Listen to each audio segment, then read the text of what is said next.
Yeah, nipo kwenye mahusiano. Upo kwenye mahusiano? Yeah. Maana wanakusikia sasa umeshatoboa alafu ndio ndio hivyo unambwaga. Hamna, kwenye shida na raha hivyo tupo wote, kwa sababu kama sasa hivi tupo wote na hisi hadi kwenye raha tutakuwa. Ndio umekiri kama upo kwenye mahusiano sasa, sio tukataa baadaye bwana wewe mimi niko single hivi. Mahusiano yanajulikana, sometimes mnakoelea na noga, sometimes unajua kuna kugombana. Siwezi kusema naangania tu nitakuwa hivyo kila siku, hamna. Naweza tukaachana nikapata mwingine, ndio siku zinavyokwenda naweza kapata mwingine. Ndio changamoto za mapenzi, maana hata Mwijaku sasa hivi hata sasa hivi anasubiri naye kasuluhisha, Mwijaku naye pia kaachika, yani kaachwa, Mwijaku ameachwa.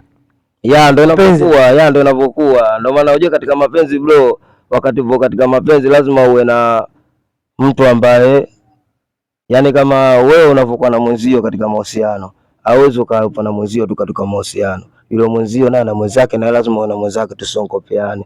Kwa hiyo kama huyu akitibua huko kuna benchi. Yani ndio maisha hapo hivyo. Nyinyi mnakuaga wengi nyinyi kwenye magrupu. Wewe kwenye timu yako mpo watu wangapi? Mimi siwezi kujua, ila mimi kwa na washikaji yani katika gang tuko wengi sana wana support washikaji hivyo. Tutegemee makubwa. Tutegemee makubwa sana, tunachapa, yani tunachapa. Bwana kubwa tu la kukujuza tu ama ufahamu kwamba tunaweza kusema yajayo yanafurahisha. Hii ndio kauli ambayo naweza kuzungumza, na hii nazungumza kwa sababu Dito amenihakikishia kwamba anakwenda kupindua meza, lakini anakwenda kulifanya game la Singeli kuwa mfano wa kuigwa.